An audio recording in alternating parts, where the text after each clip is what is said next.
Everybody, welcome to another episode of NSL FullTime. My name is Manfredo. I adopted a Brazilian name, so my name is Manfredo, and I'm excited to be here today. Thank you for our audience that have been following us. I have here with me in studio two of our regular podcasters. They're going to introduce themselves for you. It's Uche here again. Another great day of football. All right. It seems like everybody is going with the Brazilian name theme. I'm leaving my name, Taiye. I keep it, I keep it gangster. I keep it Nigerian. Yes, this is Taiye, Coach Taiye.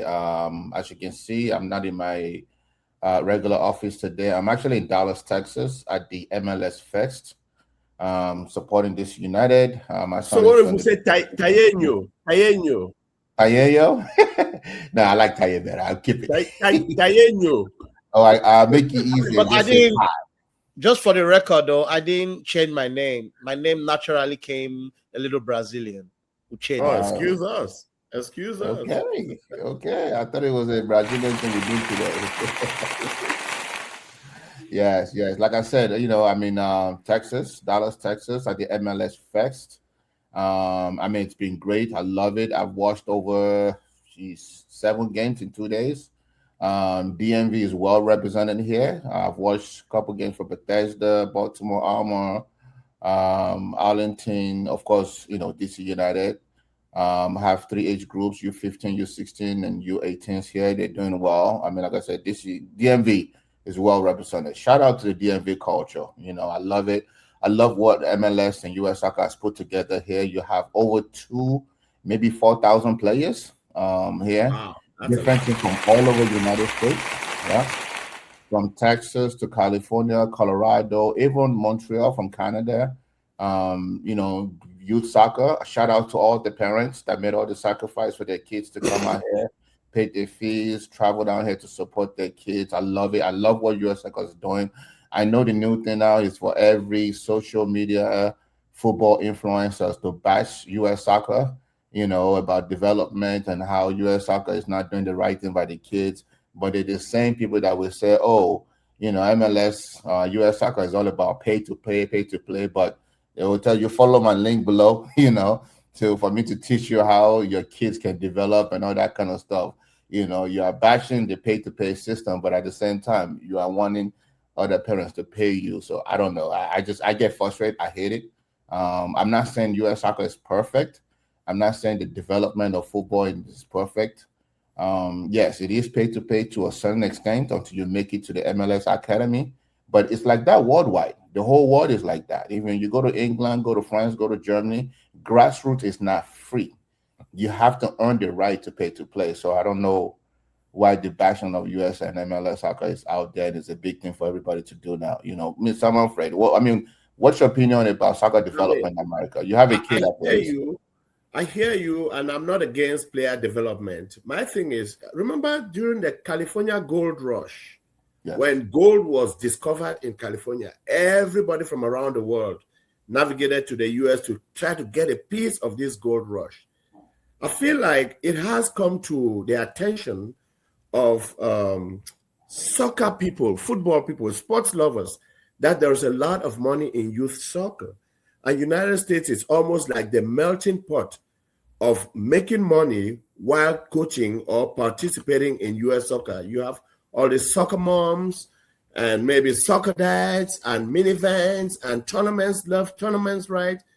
But my big thing is, if it's for money making, I'm okay with it. But what is the final objective of the United States Soccer Federation?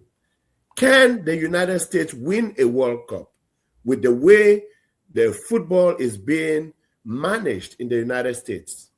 And I'm afraid I'm going to say no. I do not see in our lifetime the United States ever winning a World Cup. And I say that with my full chest. Listen to me. We are 45 days removed from the World Cup coming to the United States. Yeah. The first game, of course, starts in Mexico at the Azteca Stadium. But in my personal opinion, as much as the United States would love to maybe at least get to the semifinals or finals of this World Cup, it's not going to happen. And I'm not a soothsayer.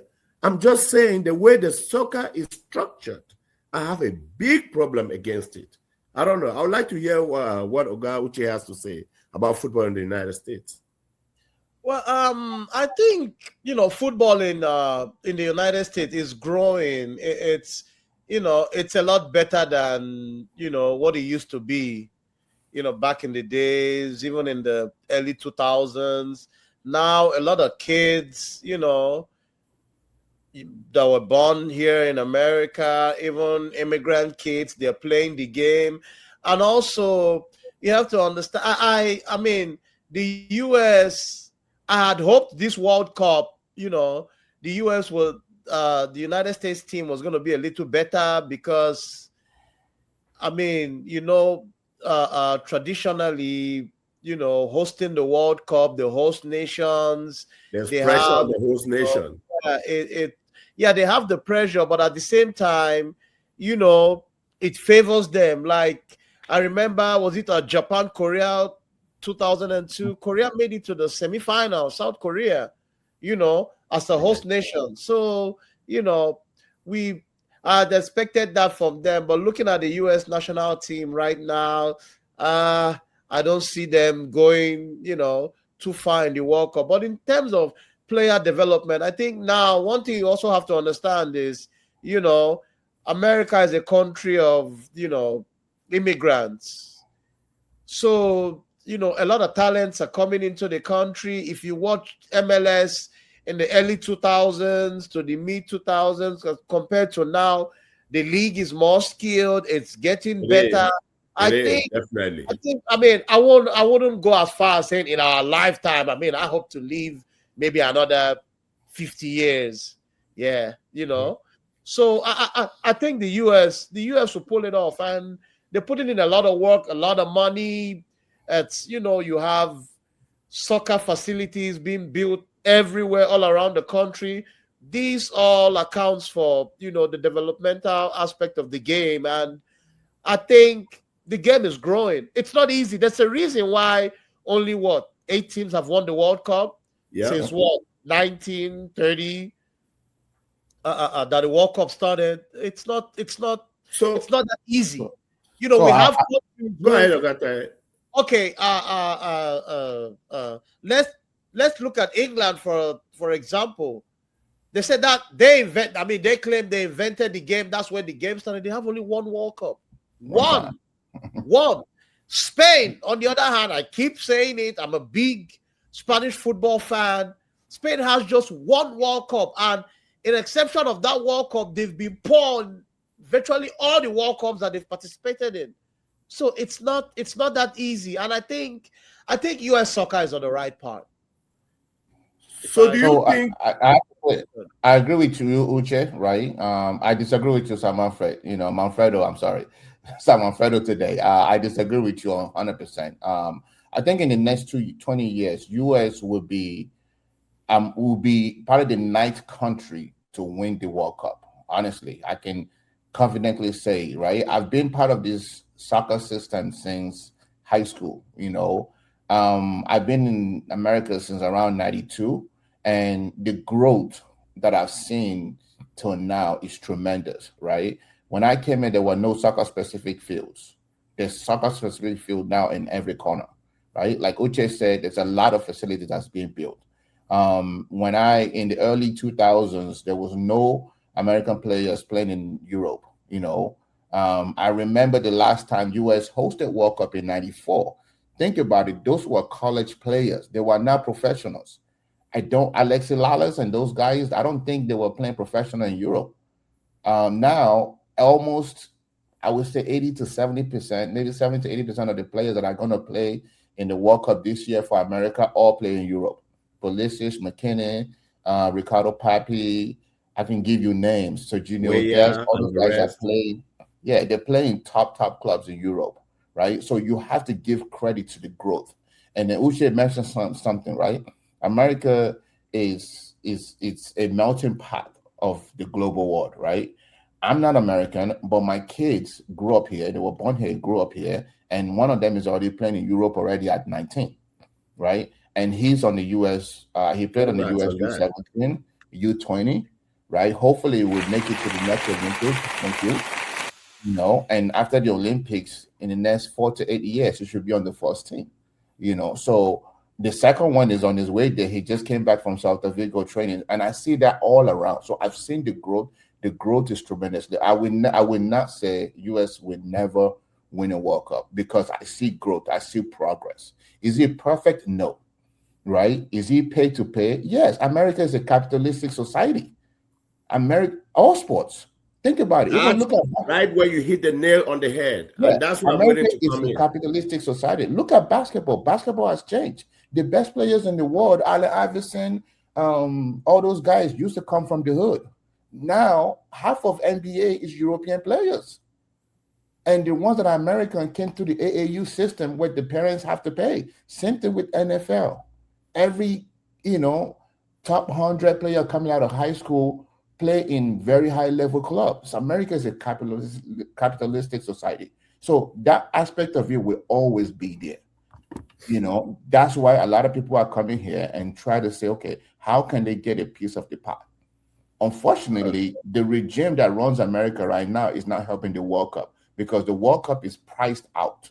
I mean, how can you say a regular ticket in the World Cup is $2,000? I'm not going to do that. I have a family of 4. If I'm going to take my whole family, that's $8,000 for a 90-minute game. It makes no sense. We shouldn't be that capitalistic to the point that regular hardcore football fans cannot afford to go. That's stupid. That's when they take the capitalistic to the extreme. So I hate that. But going back to the topic, will America ever win the World Cup? I say absolutely yes in the next 20 years, right? If we are not the 9th country to win the World Cup, we will be the 10th. You can take that to the bank. Nah, that bank does not exist. Let me just tell you, because if you look at the league in the United States, and therein lies my biggest problem. The league is not structured in Division 1 or Premier League, Division 2, where the last 4 teams go down and the next 4 teams come. There's no meritocracy. So literally, you could lose all your games. As long as you're an MLS team, you do not drop to the 2027 USL is going to start promotion relegation. So that's what USL, not MLS. No. But what you're saying is only a matter of time, because right now, until that happens. Right now, MLS is the king of soccer. That's the growth. USL is there. Then they have USL 2. Once they see that the promotion relegation work, right, and they see there's a capitalistic society, MLS is going to have to fall in line. Or what could happen is we'll have 2 leagues, right, that run parallel to each other. You have MLS that will have, because MLS already have MLS 2, which is MLS Next Pro. So they will have first division, second division, third division, and USL will have the same thing. So you will have 2 completely structures competing against each other. And I think that will bring the best out of football in America. Until that happens, I stand by my word. It will happen in our lifetime. Anyway, what about tomorrow? Is a big day. It's Champions League. What do you guys got? Tomorrow is a big day, one of the biggest days in the life of a football fan. Champions League, and the first game, I tell you, is PSG against Bayern Munich. What do you guys take on that? Let me go real quick. My take is simple. Bayern Munich. Why? Man, that attacking is crazy. Musiala, Kane, Olise, Kimmich, Jackson coming up. No. Let me rephrase the question. Who wins tomorrow? Bayern They play at the Parc des Princes in Paris. Who wins tomorrow? Bayern Munich. Vitinha has been said to be fit to start. He's starting tomorrow. Who wins tomorrow? Bayern win both legs. Bayern. Whoa. That's simple. Wow. Oga Taiye. My heart is with Bayern Munich, and my head too is also with Bayern Munich. I mean, like Taiye just said, that attack. I mean, I watched their game. Was it Saturday? Yes, they were down 3-0. They were down 3-0. They rested Kane, Olise the first half, and they were down 3-0. And these guys came in and I'm banging 4 goals in the second half. make my breakfast, and rush back to the living room. We had put 4 past these guys, and the game ended 4-3. What did you have for breakfast? You made your breakfast. What did you make? Cereal? No, it's a secret. Salad. It better not be so you're early in the morning. So Bayern Munich is man, they're explosive. PSG, on the other hand, a very good side, and PSG, this season, they've had this, off and on, games where there's some games like the game they played against Lyon that they lost, Yeah, it was just, a luck loss. They feel like they can turn the switch on and off. With Bayern Munich. I think this is the year of, Harry Edward Kane. I have been singing this for years, for the past 10 years, that this guy has been the best out-and-out striker in the world for the past 10 years, but people argue, though, he hasn't won nothing. Why? Because I'll call it a wasted all those years in Tottenham. Just imagine if Harry Kane was in Bayern Munich for the past 6-7 years. We'll probably be talking about City. At Chelsea. At Man U. Or even Chelsea, yeah. Well, life doesn't work like that. Real Madrid. You don't have the ability to go back. That is why I always tell people, when you are evaluating players, always remember, teams win championships. Teams win. It's the team that wins championship, not just the individual player. I'm telling you, the Ronaldos and the Messis that will sing. Just imagine if Messi or Ronaldo played 15 years of their career in Tottenham or in Crystal Palace. You think they will have all those Ballon d'Ors and all those titles that they won? It's important. It's an important topic. Yeah. I actually take Bayern to win tomorrow, but by a low score. And then when they return back to Germany, that's when Bayern will put in a clinic, so to speak. Then now, Atletico Madrid and Arsenal, I'm so torn between this game. I don't know who wins, but my heart wants Arsenal to win. So what's you guys take on that? I'm pro EPL, so I'm supposed to be rooting for Arsenal, but I don't like both teams, to be honest. I don't like Arsenal. I don't like Atletico. I don't like Simeone. I think Simeone is one of the most overrated coaches in ever. He's the highest paid, if I'm not mistaken. At least top 2 highest paid, and I think is very, very overrated. I'm going to watch the game for sure.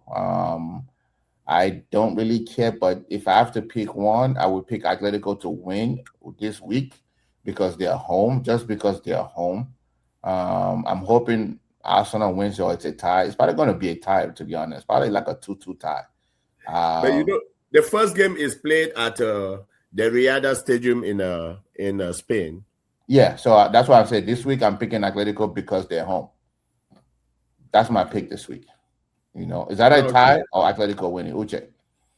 Yeah, I would pick Atletico. I mean, watching Arsenal lately, that team is down. I don't know. Even the game they won against Newcastle on Saturday, 1-0, man, they could have easily lost that game. If Newcastle was clinical, they would have lost that game. So I don't know, man.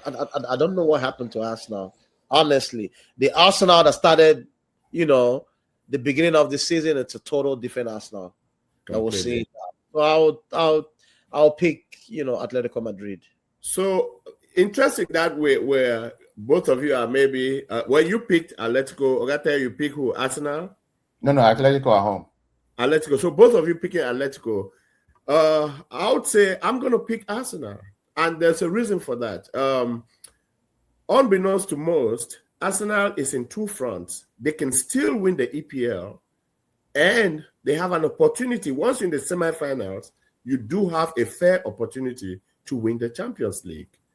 Lightning has struck before, and so I am of the impression that something would happen that would change the fortunes of Arsenal. I pick Arsenal to win on Wednesday against Atletico at home. And now everything we'll discuss next week, but I pick Arsenal to win.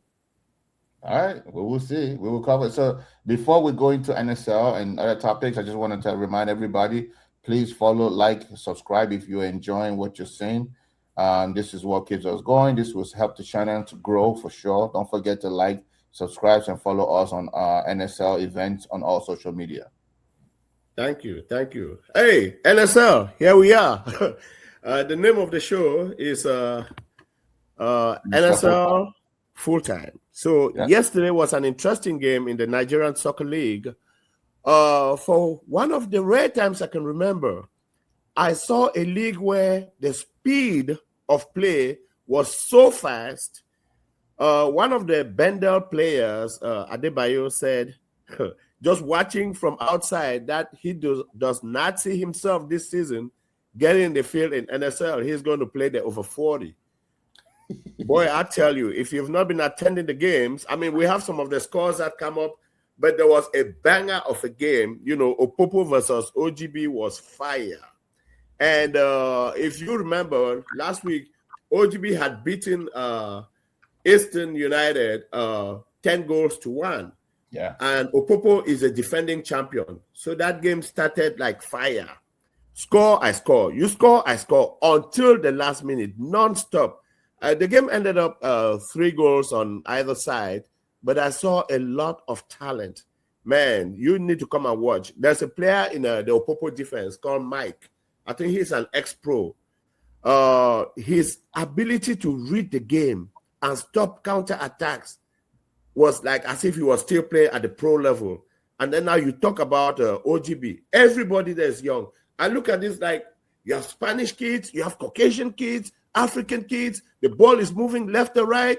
I mean, it was breathless. I really enjoyed my time yesterday. Oga Uche, what did you see? That's one of the things I love about NSL, right? You have young players, 16, 17-year-olds that is just getting to the game, in a mixture with guys that are coming from college or already played in college, and with guys that are ex-pros, on the same field. So you see different levels, different talent, a different experience. That's the beauty of NSL. Uche, what was your review of the game this weekend? Man, yesterday I was speechless, and like I said a couple of weeks ago, after seeing what I saw yesterday at the field, Bendel FC, we had another 3-hour meeting this morning to make sure we get our act here because we lost our first game. We played this coming Sunday. The Opopo OGB game was crazy, back and forth. Opopo went up. I think OGB went up. OGB scored first. Yeah, Opopo equalized and scored 2-1. OGB scored 2-2. Yeah. Opopo scored 3-2, and just few minutes, maybe a couple of minutes to the end of the game, Pele of OGB equalized the game. It was crazy. Even the last game of the day, Team United against Youngblood. Against Youngblood. Man, Youngblood came out. I used to make fun of them, a couple of times, like Youngblood. Oh, we have to change the name of this team to Old Blood. Old Blood. Yesterday, when I saw their lineup, when I saw the way, man, the kids they had running out, I was like, man, the blood is young again. Yes. They've gotten rid of players like Ogamba that used to be there. Team United fielded a team that felt like a second 11, but I was like, is this second 11 not even better than the first 11? Because I know they were missing a lot of, starters, and it's a lot of players coming into the league. If you're a young kid and you're playing ball out there and you haven't come to play in NSL, trust me, you're not playing against the best of the best competition. If you want to play against the best of the best, you need to come play in NSL. NSL this season is going to be fire. Do you know what's even bad? May I say what's even scary is the fact that college lets out in a couple of weeks. So all the college players will be dropping in now, and teams are going to get younger, faster, and man, I'm enjoying myself down there. I'm sure part of Uche's 6-hour meetings after every weekend is how they go to recruit the college boys to.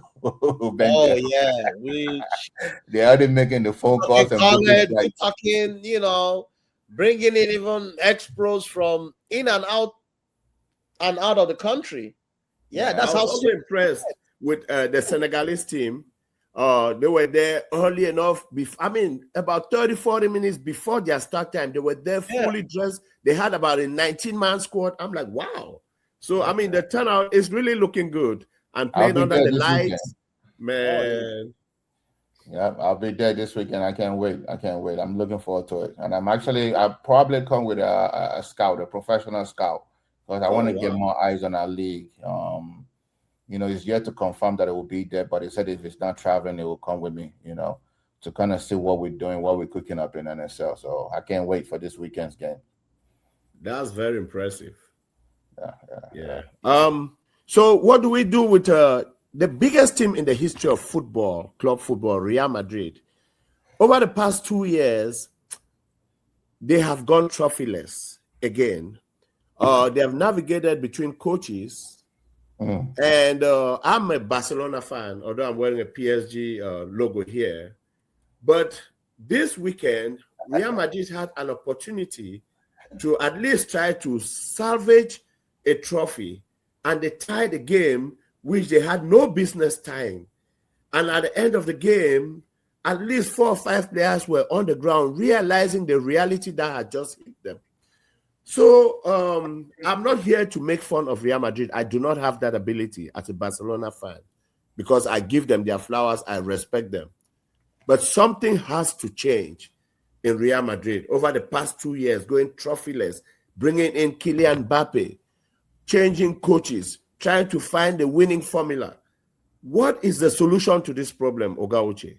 Uche, before you go, I beg, give me space. I don't like this. We are supposed to be co-hosts. I don't like this cahoots between San Manfredo and our producer saying, oh, he's not trying to bash Real Madrid, because he knows both of us are Real Madrid fans when it comes to Spanish football. My bad. They have videos showing, they have everything. They say, oh, I'm not bashing them, but you're going to send video and have the producer put it on screen. Why? So that everybody can watch our players lying on the ground and crying. It's okay. My God. Just know that payback is a B. And, I'm going to keep you rated PG. Your time is coming. We'll get you back. So I'm sorry. So that's all I have to say. Uche, go ahead. My heart pains me. Okay. My heart pains me. There is a reason, why the pimple on the face of the beauty queen is, highly talked about, because she's a beauty queen. It's the greatest football club in the world. And, to go to it's unacceptable. It's a big, it's a very big issue. It was like when Madrid was looking for the La Decima, when we had won, we went I think it was 10 years or 11 years without winning the UEFA Champions League.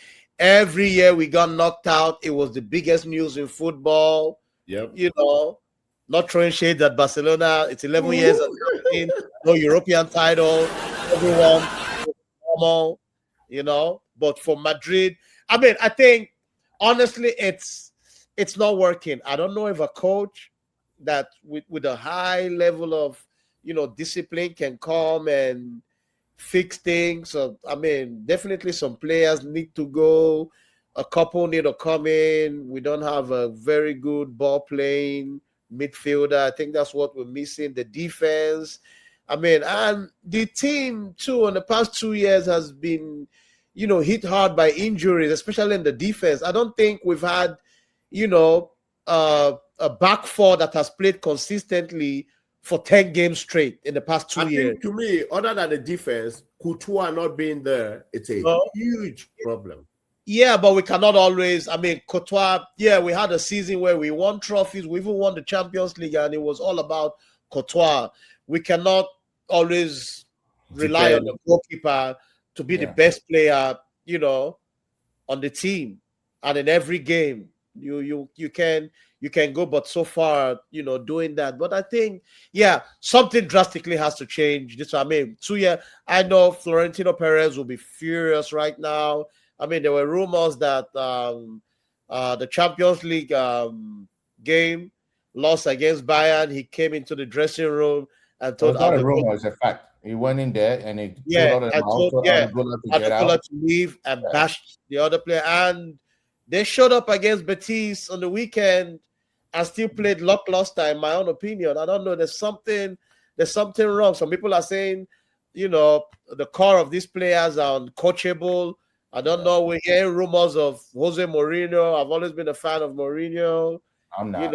Contrary to what a lot of people say, but he better come. Mourinho better not come. His time is done. It's over. He's going to destroy the team even more. So, I mean, go ahead. Yeah, but I mean, some people blame it on Mbappé. Since Mbappé, came into the team has not been. He's not that he's a bad player. Mbappé is world class. You can't take that away from him. But the balance of the team is not there. With him, I don't know if he can play with Vinicius Junior and Bellingham, 3 of them playing together. I don't know how possible that is. It really, if we want to be honest, it really hasn't worked. So, yeah, that's what Mbappé is world class. I trust Florentino Perez to fix things because he's done it, over the years. And again, in football, if not just football, in life in general, you live and die with the things you do. Real Madrid, we sign players not just because of the footballing aspect. We also look at the commercial value of the players. Sometimes it really doesn't work. People forget that, the Galactico era, if we really want to evaluate that era, it really wasn't that successful. Yeah. And we had all the big names of the game back then, the Ronaldo, Luis Figo, Zinedine Zidane, Beckham, Michael Owen. It didn't really work. Yeah. That particular Galactico team never won a Champions League. Yeah, because the one that was won in 02 the backline is definitely getting old. I think they need to change a lot of things. We need to look for the proper coach, somebody that the players will respect. I mean, like you mentioned, injuries. We had a lot of injuries. Speaking of injuries, there's a lot of injuries going on right now. To wrap up before we end the game, Yamil Lamar may or may not make the World Cup due to injuries. Xavi Simons. I mean, there's like 5 or 6 players that went down this week, this weekend alone, that may be missing the World Cup due to injuries. I know we know of Ekitike last week. It's tough, man. And there's a study that I want to mention. I forgot to write it down. I forgot who did the study, but there's a study that is saying that one of the reasons why we're having so many injuries these days is because of overuse, right? A football player's body a human body is meant to play about 55 games a year, optimally, especially for professionals. But most of those guys are playing 60 to 67 games. Way above. And every year, FIFA is adding new tournaments, monetizing. Yeah, so we're monetizing. The game has becoming, again, a capitalistic venture, instead of caring about the actual players and stuff like that. So this World Cup is probably going to be a World Cup that we're going to see a lot of stars missing. And there's still a lot of games left before the World Cup.